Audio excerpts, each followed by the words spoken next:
Hi hello வணக்கம் மக்களே, welcome back to my channel. இன்னைக்கு ஒரு சூப்பரான படத்தோட எக்ஸ்பிளனேஷன் தான் பார்க்க போகிறோம். இந்த படத்தோட பேர் சிங்கப்பூர் சலூன்.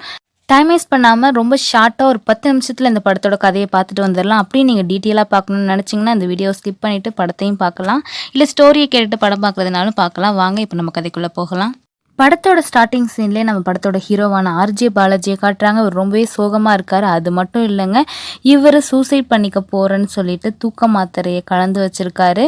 ஸோ இவர் ஏன் சூசைட் பண்ணிக்க போகிறாருங்கிற கதையை இவரே நமக்கு சொல்கிற மாதிரி வாய்ஸ் ஓவரில் காட்டுறாங்க. ஹீரோவோட சின்ன வயசுலேருந்தே கதை ஆரம்பிக்குது. ஹீரோக்கு ஒரு பெஸ்ட் ஃப்ரெண்ட் இருந்தார். ஸோ அவர் வந்து முஸ்லீமில் சின்ன வயசுலேயே குழந்தைங்களுக்குலாம் சுனத் கல்யாணம் பண்ணி வைப்பாங்க. நான் கரெக்டாக ப்ரொனவுன்ஸ் பண்ணுறேன்னான்னு தெரில, தெரிஞ்சவங்க கமெண்ட் பாக்ஸில் போடுங்க. ஸோ அதை வந்து சாச்சாங்கிற அந்த ஊரில் இருக்க ஒருத்தர் தான் பண்ணி வைக்கிறாரு. அதே சேம் டைம் நம்ம ஹீரோ ஒரு ஹிந்து, அவருக்கு மொட்டை அடித்து காது குத்துறதுக்கு மொட்டை அடிக்கிறதுக்கும் சாச்சாவை தான் கூப்பிட்ருக்காங்க. ஸோ அதனால் ஹீரோவும் அவரோட ஃப்ரெண்டும் நமக்கு இந்த மாதிரி பண்ண சாச்சாவை சும்மா விடக்கூடாதுரா, அவரை பழி வாங்கியே ஆகணும்னு சொல்லிட்டு அவர் போகிறப்ப அவர்கிட்ட கல்லை விட்டு அடிக்கிறது, அவரோட சைக்கிளை பஞ்சர் ஆக்குறது, அது மட்டும் இல்லாமல் சாச்சா வந்து சிங்கப்பூர் சலூன்னு ஒரு கடை வச்சு நடத்திட்டு இருக்காரு. இந்த கடை கண்ணாடியை கல்லை எடுத்து உடைக்கிறதுன்னு சொல்லிட்டு இந்த மாதிரி சேட்டையெல்லாம் பண்ணிட்டு இருக்காங்க. அது மட்டும் இல்லாமல் ஹீரோவும் அவரோட ஃப்ரெண்டும் அதே ஏரியாவில் இருக்க ஒரு பிச்சைக்காரரை துரத்திக்கிட்டே வராங்க அடிக்க. அவரு பயந்து போய் கரெக்டாக சாச்சாவோட கடைக்கு முன்னாடி ஓடி வர அவரு கூப்பிட்டு இவர் முகம்லாம் என்ன இப்படி இருக்கேன்னு சொல்லிட்டு கூப்பிட்டு உட்கார வச்சு முகத்தில் உள்ள முடியெல்லாம் எடுத்துட்டு ஹேர் ஸ்டைலே மாற்றி விட்டு ஃபுல்லாக அப்படியே ஆளை சேஞ்ச் பண்ணி விட்டுடுறாரு. இது எல்லாத்தையுமே ஹீரோட ஃப்ரெண்டும் பார்க்குறாங்க. என்னடா சாச்சா மேஜிக் பண்ணிட்டாரு, அவரோட சலூனுக்குள்ளே அழைச்சிட்டு போனார், திரும்ப வெளில வந்தால் வேற ஆள் வராரு, நம்ம சாச்சா ஒரு மேஜிக் மேன்றான்னு சொல்லிட்டு இந்த பசங்க 2 பேரும் ஆச்சரியமாக அந்த சாச்சாவோட ஒர்க்கை ரசிக்க ஆரம்பிக்கிறாங்க. அதுக்கப்புறம் நம்ம ஹீரோவோட ஃப்ரெண்டுமே சாச்சாவோட கடைக்கு தான் டெய்லியும் வருவாங்க. ஸ்கூல் முடிஞ்ச உடனே சாச்சாவோடையும் பயங்கர ஃப்ரெண்ட்ஸ் ஆயிடுறாங்க. ஸோ குட்டி ஹீரோ என்ன சொல்கிறாரு, எனக்கும் இதே மாதிரி முடிவெட்ட கற்றுக் கொடுங்க சாச்சான்னு சொல்லி கேட்டுகிட்டே இருக்காரு. அதுக்கெல்லாம் நேரங்காலம் வரணும், நான் சொல்லி தருவேன்னு சொல்லிட்டு சாச்சாவும் சொல்லிட்டு இருக்காரு. ஸோ அவங்க 3 பேரும் நல்லா க்ளோஸாக அட்டாச் ஆகிட்டாங்க. அப்படியே வருடங்கள் ஓடுது. நம்ம ஹீரோட ஃப்ரெண்டும் நல்லா வளர்ந்துடுறாங்க. ஸோ ஸ்கூல் லீவில் ஹீரோ அவங்க சொந்தக்காரவங்க வீட்டுக்கு போயிட்டு லீவ் முடிச்சு வந்து பார்த்தா சாச்சாவோட கடை பூட்டி இருக்குது. என்னன்னு விசாரிச்சா சாச்சாவோட அண்ணன் இறந்து போயிட்டாரு. ஸோ அண்ணன் குடும்பத்தை இவர் தான் பார்த்துக்கணும்னு சொல்லிட்டு ஊரை விட்டே போயிட்டாருன்னு சொல்லவும் ஹீரோக்கு பயங்கர வருத்தம். சாச்சாவை ரொம்பவே ஒரு மிஸ் பண்ணுறாரு. நம்மளும் சாச்சா மாதிரியே ஒரு ஹேர் ஸ்டைலிஸ்ட்டாக ஆகணும்னு தான் ஆசை. இதை அவங்க அப்பாட்ட சொல்கிறப்ப, இப்போ நீ சின்ன வயசு, உனக்கு புரியாமல் நீ ஒரு முடிவில் இருக்க, நீ ஃபஸ்ட்டு ஒரு டிகிரியை படித்து முடி, அப்போ தான் உனக்கு பக்குவம் வரும், அதுக்கப்புறமும் நீ நான் ஹேர் ஸ்டைலிஸ்ட்டாக தான் ஆவேன்னு சொன்னீங்கன்னா கண்டிப்பாக நாங்கள் அதுக்கு அலோவ் பண்ணுறோன்னு சொல்ல ஹீரோவும் சேர்ந்து ஒத்துக்கிட்டு இன்ஜினியரிங் படிக்கலான்னு முடிவெடுக்கிறாரு. ஸோ ஹீரோவும் ஃப்ரெண்டும் சென்னைக்கு போகிறாங்க, ஒரு காலேஜில் இன்ஜினியரிங் போடலான்னு சொல்லிட்டு. இடையில ஒரு சின்ன சீன் சொல்ல மறந்துட்டேன். நம்ம ஹீரோ சின்ன வயசாக இருக்கப்போ ஸ்கூல் படிக்கும்போது நிலாங்கிற ஒரு பொண்ணை லவ் பண்ணுவார். இந்த விஷயம் அந்த பொண்ணோட அப்பாவுக்கு தெரிஞ்சு அவங்க ஊரை விட்டே காலி பண்ணிட்டு போயிருப்பாங்க. ஸோ இப்போ அப்படியே ப்ரெசண்ட்டுக்கு வரலாம். ஹீரோட ஃப்ரெண்டும் சென்னையில் இன்ஜினியரிங் சேரதானே வந்திருக்காங்க. அப்போ ஹீரோட ஃப்ரெண்டு, ஏன் நிலாங்கிற பொண்ணு ட்ரிபிள்இ இங்கே படிக்கிறதா நேம் லிஸ்ட்டில் பார்த்துட்டா, ஒரு வேளை நீ சின்ன வயசில் லவ் பண்ண அந்த நிலா ரதியாக தான் இருக்குன்னு சொல்ல ஹீரோவை வேறு கோர்ஸ் எடுக்கலான்னு வந்திருப்பாரு. ஸோ நிலாங்கிற பொண்ணு ட்ரிபிள்இ எடுக்கவும் ஹீரோ ஃப்ரெண்டும் ட்ரிபிள்இ எடுத்துடுறாங்க. அதுக்கப்புறம் தான் தெரியுது இந்த பொண்ணு நிலா கிடையாது, நிலா ரதின்னு சொல்லிட்டு. சரி, பேரில் சேஞ்சஸ் இருந்தால் என்ன, இந்த பொண்ணே லவ் பண்ணிடலான்னு ஹீரோவும் நினைக்கிறாரு. ஸ்டார்டிங்கில் இவங்களுக்குள்ள மோதலில் தான் ஆரம்பிக்குது. அதுக்கப்புறம் 2 பேருமே லவ் பண்ண ஆரம்பிச்சிடுறாங்க. ஹீரோட ஃப்ரெண்டுமே அதே காலேஜில் இருக்க இன்னொரு முஸ்லீம் பொண்ணை லவ் பண்ணிகிட்டு இருக்காரு. இப்படியே வருடங்கள் ஓடுது. ஹீரோ ஒரு வழியாக டிகிரியை முடிச்சிடுறாரு. முடிச்சுட்டு அவங்க அப்பா கிட்ட போய் இப்பயும் நான் ஹேர் ஸ்டைலிஸ்ட்டாக தான் ஆகணுங்கிற அதே தெளிவோட பேச ஹீரோட அப்பாவும் ஓகே சொல்லிடுறாரு. ஏன்னா இவ்வளோ வைராக்கியமாக படித்து முடித்ததுக்கப்புறம் நீ ஹேர் ஸ்டைலிஸ்ட்டாக தான் ஆவேன்னு சொன்னுவேன்னா அதுதான் உன் ஆசை, நீ உன் இஷ்டத்துக்கு எதுனாலும் பண்ணுன்னு சொல்லிட்டு அலோவ் பண்ணிடுறாங்க.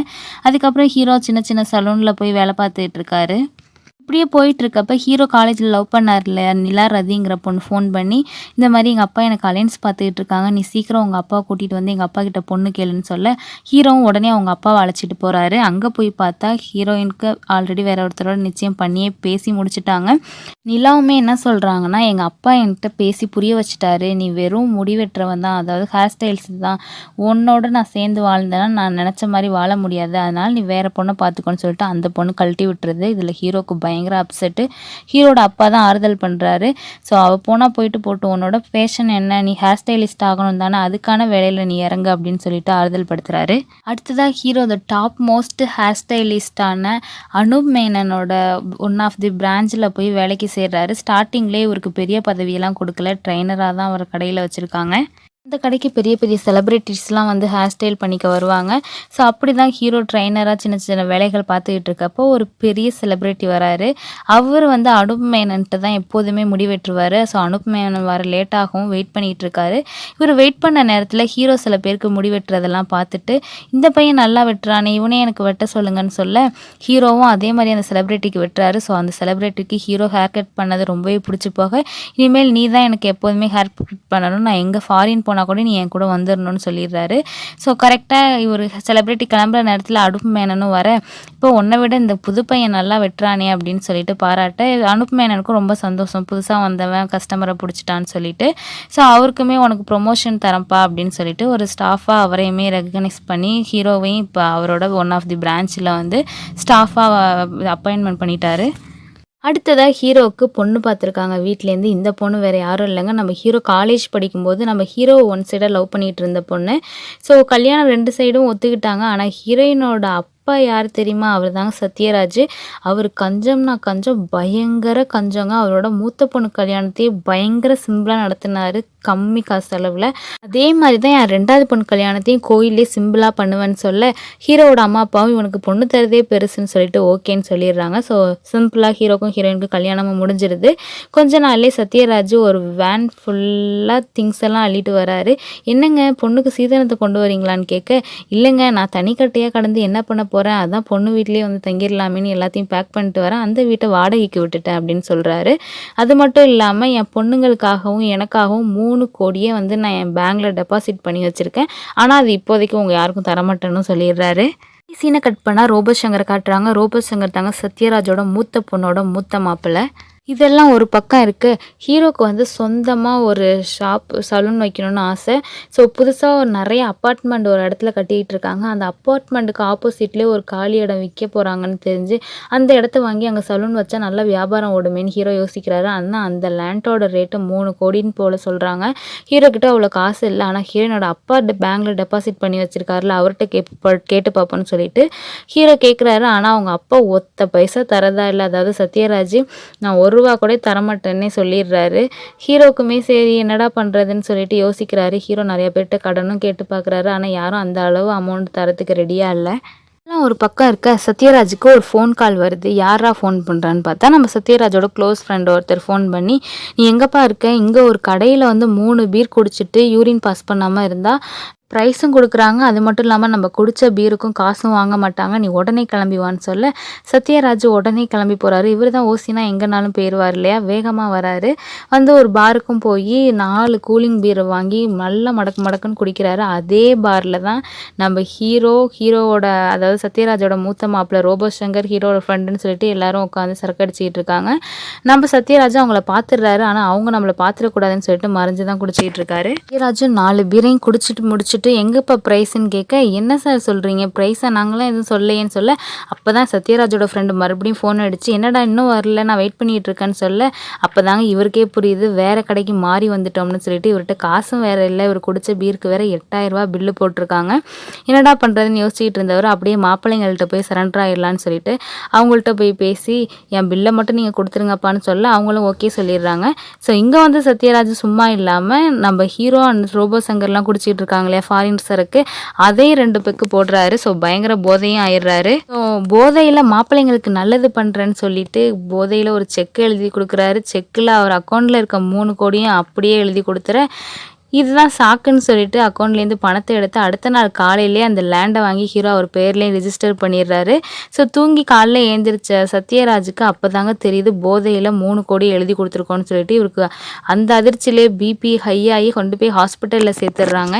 இது மட்டும் இல்லாமல் ஹீரோ 3 கோடிக்கு இடம் வாங்கினதும் இல்லாமல் அந்த இடத்துல கட்டுறதுக்கான வேலையை ஆரம்பிச்சிடுறாரு. ஸோ அந்த பில்டிங்கையும் கட்டிட்டு உள்ளே வந்து எலிவேஷன் ஒர்க்குக்கு இன்னும் 1 கோடி ஃபைனான்ஸ்கிட்டேருந்து கடன் வாங்கி அதுக்கு வேறு இன்னும் செலவு பண்ணிக்கிட்டு இருக்காரு. அது மட்டும் இல்லாமல் அந்த கடையோட லோகோவாக சாச்சாவோட இமேஜை தான் வச்சுருக்காரு. இன்னொரு விஷயம் என்னென்னா, நம்ம சத்யராஜுக்கு பக்குன்னு இருக்குது, நம்ம காசை இவன் திருப்பி கொடுப்பானா மாட்டானான்னு சொல்லிட்டு அவர் பொண்ணுக்கிட்ட, ஏமா எப்படியாவது உன் வீட்டுக்கார்ட்ட சொல்லிட்டு அந்த 3 கோடி பணத்தை மட்டும் வாங்கி கொடுத்துருமான்னு சொல்லிட்டு இருக்காரு. ஹீரோ இந்த மாதிரி ஒரு புதுசா கட்டிட்டு இருக்க அபார்ட்மெண்ட்டுக்கு இடத்துல பக்கத்திலேயே ஒரு பில்டிங்ல இது சலூன் வச்சுக்கிட்டு இருக்காருன்னு தெரிஞ்சு, அந்த இடம் மெயின் இடமாச்சே, அங்க வச்சா நல்ல வியாபாரம் ஓடுமேன்னு தெரிஞ்சுக்கிட்ட அனூப் மேனன் என்ன பண்றாரு, நேரா ஹீரோயினோட அப்பாவை மீட் பண்ணி, இந்த மாதிரி உங்க மாப்பிள்ளை வந்து ஒரு லேண்ட் வாங்கி சலூன் கட்டிட்டு இருக்காரு இல்லையா, அந்த இடத்த நீங்க எவ்வளோ காசு கொடுத்தாலும் நான் தந்துட்டு வாங்கிக்க ரெடியா இருக்கேன். அது என் பேர்ல மட்டும் ரிஜிஸ்டர் பண்ணி கொடுங்கன்னு கேட்க, சத்யராஜன் நம்மளுக்கு காசு வந்தா போதுண்டா சாமின்னு ஓகேன்னு சொல்லிடுறாரு. அப்புறமா தான் தெரியுது அந்த லேண்ட் ஹீரோ பேர்ல ரிஜிஸ்டர் ஆயிருக்குன்னு. ஸோ ஹீரோ சைன் போட்டால் தான் முடியும். ஆனால் ஹீரோ விற்கிற ஐடியாவிலே இல்லை. அதனால அனூப் மேனனும் போயிடுறாரு. ஹீரோவோட சலூனில் முக்கால்வாசி ஒர்க் முடிச்சிருச்சு. இன்னும் 4 நாளில் திறப்பு விழா நடத்த போகிறாங்க. திறப்பு விழாக்கு முன்னாடி இந்த என்ஜாய் பண்ணுற விதமாக பார்ட்டி மாதிரி வைக்கலாமேன்னு சொல்லிட்டு சரக்கு வாங்கிட்டு வந்து ஹீரோ, ரோபோ சங்கர் அவரோட ஃப்ரெண்டுன்னு தண்ணி அடிச்சிட்டு இருக்க, பயங்கர மழை வேற பெஞ்சிக்கிட்டு இருக்கு. மழையில் புதுசாக ஒரு அப்பார்ட்மெண்ட் பக்கத்துல எல்லாம் நிறைய கட்டிகிட்டு இருந்தாங்க இல்லையா, அது அப்படியே சரிஞ்சு உழுகுது. ஹீரோ இதை பார்த்தோன்னே அப்படியே மிரண்டு போயிடுறாரு. ஏன் இந்த அப்பார்ட்மெண்ட் சரிஞ்சு விழுதுன்னா, அது வந்து சதுப்பு நிலத்தில் கட்டியிருக்காங்கன்னு சொல்லிட்டு அந்த அப்பார்ட்மெண்ட்டை கட்டினவரை அரெஸ்ட் பண்ணிடுறாங்க. ஸோ அதுவும் இந்த மழையில் அந்த அப்பார்ட்மெண்ட் வேறு இடிஞ்சு விழுந்தது இல்லாமல், அந்த அப்பார்ட்மெண்ட்டில் இதுக்கு முன்னாடி தங்கியிருந்த நிறைய மக்கள் வந்து பக்கத்தில் தான் குடிசை போட்டு தங்கியிருந்தாங்க. அவங்கள அப்புறப்படுத்திட்டு தான் இந்த அப்பார்ட்மெண்ட்டுங்க கட்டியிருப்பாங்க. ஸோ அந்த குடிசை போட்டு தங்கியிருந்த மக்கள் இருந்த இடத்துலையும் தண்ணி நிறையா பூந்துருச்சுன்னு சொல்லிட்டு அந்த மக்கள்லாம் என்ன பண்ணுறாங்க, நம்ம ஹீரோ சிங்கப்பூர் சலூன்னு ஒரு சலூன் கட்டியிருந்தார் பார்த்தீங்களா, அந்த சலூனை சுற்றி கூடாரம் போட்டு தங்க ஆரம்பிச்சிடுறாங்க. 10,000க்கு நம்ம ஹீரோட கடையிலேருந்து வந்து தண்ணி பிடிச்சிக்கிறதுன்னு சொல்லிட்டு அந்த ஏரியாவே நாக்ஸ்தி ஆயிடுச்சு. ஹீரோக்கு பயங்கர வருத்தம், என்னடா நல்ல இடத்துல வாங்கி கட்டியிருக்கோம், நல்லா வருமானம் போகும்னு பார்த்தா இப்படி ஆயிடுச்சுன்னு சொல்லிட்டு. இதெல்லாம் பத்தாதுன்னு சொல்லிட்டு கடன் கொடுத்த ஃபைனான்சியர் வேற கடனை திரும்ப கொடுக்கலன்னா அவ்வளோதான்னு சொல்லிட்டு வீட்டில் வந்து ஹீரோட ஒய்ஃபை மிரட்டிட்டு போகிறாரு. இதில் அவங்க ஒய்ஃப் வேற கண்ணாப்புனான்னு ஹீரோ கிட்ட சண்டை போடுறாங்க. 10,000க்கு ஹீரோக்கு வட்டி கட்ட கூட படம் இல்லாமல் கஷ்டப்பட்டுட்டு இருக்காரு. யார்கிட்ட காசு கேட்டாலும் கடன் தர மாட்டுறாங்க. ஹீரோட ஃப்ரெண்டு கிட்ட போய் நிற்கிறாரு. ஹீரோட ஃப்ரெண்டு அவரோட ஒய்ஃபோட நகையை கொடுத்து இதை அடகு வச்சு இப்போதைக்கு வட்டியை கட்டுறா, மீதிக்கு நான் ஏற்பாடு பண்ணுறேன்னு சொல்கிறாரு. சரி இந்த நகையாவது கிடச்சதேன்னு சொல்லி எடுத்துகிட்டு போயிட்டு இருந்தா அந்த நகையும் ஒருத்தன் வந்து பிட் பாக்கெட் பண்ணி எடுத்துட்டு புடிங்கிட்டு போயிடுறான். ஸோ ஹீரோக்கு எவ்வளோ கஷ்டத்தை தான் தாங்க முடியும், இனிமேலும் வாழ வேணாம் செத்துடலான்னு சொல்லிட்டு தூக்க மாத்திரையை வாங்கி வச்சுட்டு அவரோட சலூனில் உட்காந்துருக்காரு. கரெக்டாக அவர் அந்த தூக்க மாத்திரையை முழுங்க போகிற நேரத்தில் கதவு தட்டுற சத்தம், யாராதுன்னு போய் கதவு திறந்தா அரவிந்த் சாமி வராரு. ஹீரோவுமே அரவிந்த் சாமியை பார்த்து, யார் சார் நீங்கள், என்ன வேணும்னு கேட்க, இல்லை நான் இதுக்கு முன்னாடி இந்த வழியாக தான் நான் கோயிலுக்கு போவேன், இடையில ஒரு 4-5 வருஷம் ஃபாரின் போயிட்டனால வர முடியல, நான் முன்னாடி வரப்பெல்லாம் இந்த இடத்துல ஒரு பெரிய ஆலமரம் இருக்கும், அந்த ஆலமரத்தில் நிறைய கிளிங்கள் இருக்கும், அதுங்களுக்கு நான் எப்போதும் தீனி போட்டுட்டு தான் போவேன், இப்போ வந்து பார்த்தா அவங்க பில்டிங் இருந்துச்சு, அதான் வந்துட்டு போகலாமேன்னு வந்தேன், என் காரில் வேறு பெட்ரோல் தீர்ந்துருச்சு, பக்கத்தில் ஏதாவது பெட்ரோல் பங்கு இருக்கான்னு கேட்க, இந்த நேரத்தில் எதுவும் இருக்குமா என்னன்னு தெரியல சார் அப்படின்னு சொல்ல, என்ன வாழ்க்கையை முடிச்சுக்கலான்னு ரெடியாக இருக்கீங்க போல் அப்படின்னு ஏதோ எல்லாமே தெரிஞ்ச மாதிரியே இவர் பேச, ஹீரோவுமே ஆச்சரியமாக கேட்டுக்கிட்டு இருக்காரு. அப்படிலாம் ஒன்றும் இல்லை சார் அப்படின்னு சொல்ல, சரி வாங்க வண்டி எடுங்க, பக்கத்தில் ஏதாவது பெட்ரோல் பங்கு இருக்கான்னு பார்த்துட்டு வரலான்னு சொல்லிட்டு ஹீரோவோட வண்டியில் போகிறாரு. அப்போ இப்படியே நேராக போங்கன்னு ரூட்டு அரவிந்த் சாமி சொல்லிகிட்டு இருக்க, சார் அது அங்கே வழியே இல்லை சார் முட்டு சந்துன்னு சொல்ல, இல்லைங்க நீங்கள் போங்க, சைடில் ஒரு சந்து இருக்குது அங்கே போங்க, அங்கே ஒரு தள்ளுவண்டி கடை இருக்கும், அந்த கடையில் சாப்பாடு பயங்கர டேஸ்ட்டாக இருக்கும்னு சொல்லிட்டு அந்த கடைக்கு அழைச்சிட்டு போகிறாரு. அந்த கடையில் பார்த்தா அவ்வளோ கூட்டம், இந்த கடை இங்கே இருக்கிறதே தெரியல சார், ஆனால் இவ்வளோ கூட்டம் வருதுன்னு சொல்ல, அப்போ தான் அரவிந்த் சாமி சொல்கிறாரு, எப்போதுமே இருக்க ஏரியா முக்கியம் இல்லை, அதில் இருக்க தரம் தான் முக்கியம், தரம் நல்லா இருந்தால் எங்கே இருந்தாலும் மக்கள் தேடி வருவாங்கன்னு சொல்ல, அப்போ தான் ஹீரோக்கு உரைக்குது. அதுக்கப்புறம் அரவிந்த் சாமி அங்கேருந்து கிளம்பிடுறாரு. ஹீரோவும் திரும்ப ரிட்டர்ன் அவரோட சலூனுக்கு வந்துகிட்டு இருந்தா, அந்த கூவம் ஏரியாவில் இருந்த மக்கள் எல்லாம் இங்கே தானே செட்டு போட்டு தங்கியிருக்காங்க. ஸோ அதில் ஒரு லேடிக்கு வந்து ப்ரெக்னெண்ட்டாக இருந்திருப்பாங்க போல், டெலிவரி பெயின் வந்துச்சு. ஸோ ஆம்புலன்ஸ்க்கு ஃபோன் பண்ணி இன்னும் வராதனால என்ன பண்ணுறதுனே தெரியாமல் இருப்பாங்க. அப்போ தான் ஹீரோ வந்து என் சலூனுக்கு வாங்கன்னு சொல்லிட்டு அங்கே அவங்களுக்கு ஒரு ரூம் கொடுத்து அங்கே டெலிவரி பார்க்க சொல்லுவாங்க. ஸோ அங்கே ஒரு அழகான பெண் குழந்தையும் பிறக்குது. அடுத்த நாள் காலையில் ஹீரோ என்ன பண்ணுறாரு, அந்த குழந்தை பிறந்துச்சு இல்லையா, அந்த நபரோட வீட்டை தேடி கொண்டு போய் பார்த்து குழந்தைய பார்த்துட்டு குழந்தைக்கு ட்ரெஸ் எல்லாம் வாங்கி கொடுத்துட்டு வரப்ப அங்கே 4-5 யூத்து பசங்க உட்காந்து பாட்டு பாடிட்டு டான்ஸ் ஆடிட்டு இருக்காங்க. அங்கே வந்த பெரியவங்களோ, ஏன்டா டான்ஸ் ஆடுறேன் பாட்டு பாடுறேன்னு ஏன்டா இன்னும் வேஸ்ட்டாக நேரத்தை கழிக்கிறீங்க, எங்கேயாவது வேலைக்கு போக வேண்டியதானு சொல்லி திட்டிகிட்டு இருக்க, அப்போ தான் ஏன் தம்பி என்ன பிரச்சனைன்னு போய் ஹீரோ விசாரிக்க, இந்த மாதிரி ஒரு காம்படிஷன் ரியாலிட்டி ஷோவில் நடக்குதுன்னா நாங்கள் அதில் நல்லா டான்ஸ் ஆடுவோம், நாங்கள் எத்தனையோ தடவை உள்ளே போக ட்ரை பண்ணோம், ஆனால் எங்களை உள்ளே விட மாட்டுறாங்க, பார்த்தா எங்களோட உருவம் அவ்வளோ கேவலமாக இருக்குது போல், எங்களை பார்த்தாலே குப்பத்தாளுங்கன்னு சொல்லிட்டு விரட்டுறாங்க நான் கேட்டுக்கு வெளியிலன்னு சொல்ல, அப்போ தான் ஹீரோ வந்து சாச்சா ஒருத்தரை இதுக்கு முன்னாடி ஒரு பிச்சைக்காரரை வந்து பயங்கரமாக லுக்கை மாற்றி விட்டார் பார்த்தீங்களா, அந்த மாதிரி நம்ம லுக்கை இவங்களுக்கு மாற்றி விட்டால் தான் எல்லாம் சரியாகும்னு பண்ணணும்னு சொல்லிட்டு அந்த பசங்களை அழைச்சிட்டு போய் சலூனில் ஒவ்வொருத்தருக்கும் ஒவ்வொரு விதமான லுக்கை கொடுத்து நல்லா ஆளே டிப்டாப்பாக மாற்றி விட்டு இப்போ போய் அந்த கேட்டு முன்னாடி நில்லுங்கடா அப்படின்னு சொல்ல இவங்க போனோடனே செக்யூரிட்டி சல்யூட் அடித்து உள்ளே விடுறாரு. ஸோ இவங்களோட டீம் நேமை வந்து சிங்கப்பூர் சலூன்னே சொல்லிட்டு அந்த ரியாலிட்டி டான்ஸ் ஜோடியில் வந்து கலந்துக்கிறாங்க. கலந்துக்கிட்டு இவங்க டீம் கலக்குன்னு கலக்குது. அந்த சிங்கப்பூர் சலூனுங்கிற டீம் வந்து வேர்ல்டு ஃபுல்லாக டெலிவிஷனில் நல்லா ஃபேமஸ் ஆகுது. இதில் ஹீரோவோட கடையுமே சைடில் டெவலப் ஆகிட்டு இருக்கு. ஏன்னா ஹீரோவோட கடையில் தானே சிங்கப்பூர் சலூன்னு பேர் வச்சிருக்காரு. அங்கேருந்து தான் இவங்க வராங்கன்னு தெரிஞ்சு ஸோ ஹீரோவோட கடையோட பேருமே நல்ல ஒரு பிராண்டு மாதிரி கிரியேட் ஆயிடுது. இப்படியே எல்லாம் நல்ல விதமாக போயிட்டுருக்கப்ப திடீர்னு 4-5 ஆஃபீஸர்ஸ் ரைடு வந்து உங்கள் பில்டிங்கை இமீடியட்டாக இடிக்க போகிறோம் வெளில போங்கன்னு சொல்ல என்ன சார் திடீர்னு இப்படி வந்து நிற்கிறீங்கன்னு கேட்க உங்களுக்கு 3 தடவை நோட்டீஸ் அனுப்பினமே நீங்கள் ஏன் பார்த்துட்டு ஒன்றுமே சொல்லலை, உங்களோட லேண்டுமே இதே சதுப்பு நிலத்தில் தான் உங்களோட சலூனும் கட்டியிருக்கீங்கன்னு சொல்லிட்டு ஒருத்தர் கேஸ் போட்டிருக்காரு. அதனால் நாங்கள் 3 தடவை சலூனுக்கு வந்து இது அனுப்பணும், நீங்கள் எதையுமே பார்த்துட்டு ரிப்ளையும் அனுப்பல எதுவும் பண்ணல, அதனால தான் இமீடியட்டாக இடிக்கிறதுக்கான ஆர்டர் வந்துருச்சுங்க. ஹீரோக்கு ஒன்றுமே புரியல. லெட்டர்ஸ் எல்லாமே சத்யராஜ் கிட்ட தான் போயிருக்கும். அவர் படிச்சு கூட பார்த்துருக்க மாட்டார். 3 கோடியை இவன் பிடுங்கிட்டானேன்னு சொல்லிட்டு கோவத்திலே அந்த லெட்டர்ஸ் எல்லாம் கிழிச்சு போட்டிருப்பாரு. ஸோ இப்போ அதை நினச்சா அவர் வருத்தப்படுறாரு. ஹீரோக்குமே என்ன பண்ணுறதுனே தெரியல. அந்த சலூனில் இருக்க திங்ஸ் எல்லாத்தையும் வெளில எடுத்து வச்சுக்கிட்டு இருக்காரு. ஸோ எல்லாருமே பயங்கர சோகமாக இருக்காங்க. வெடிகுண்டெல்லாம் வச்சு அந்த பில்டிங்கை இடித்து தரமட்டமாக்குறதுக்கு ஆஃபீஸர்ஸ்லாம் வந்துட்டாங்க. இதெல்லாம் ஒரு லைவ் டெலிகாஸ்ட்டில் எல்லா சேனலும் ரெக்கார்ட் பண்ணிட்டு தான் இருக்காங்க. கரெக்டாக இடிக்க போகிற நேரத்தில் 4-5 கிளிகள் வந்து நம்ம ஹீரோவோட பில்டிங் மேலே உட்காருது. ஏன்னா இதுக்கு முன்னாடி ஒரு ஆலமரம் அங்கே தான் இருந்தது, அங்கே தான் அந்த பறவைகள்லாம் வந்து தங்குனுச்சு இல்லையா. இப்போ ஹீரோவோட பில்டிங் இருக்கனால டெய்லி அந்த பில்டிங்க்கு அந்த பறவைகள்லாம் வரது உண்டு. ஹீரோவும் சும்மா இருக்கிறது இல்லை, டெய்லி அவங்களுக்கு சாப்பாடும் போடுறாரு. ஸோ கொஞ்சம் கொஞ்சமாக நிறைய பறவைகள் வர ஆரம்பிச்சிருச்சு. இதனால் ஹீரோ என்ன பண்ணுறாரு, பில்டிங்குள்ளே வேகமாக ஓடுறாரு. ஓடி அந்த பறவைகள்லாம் போன்னு சொல்லி விரட்டுறாரு. ஆனால் எதுவுமே போகிற மாதிரி தெரில. அவ்வளோ பறவைகள் ஹீரோவோட பில்டிங்கை சுற்றி நிற்கிது.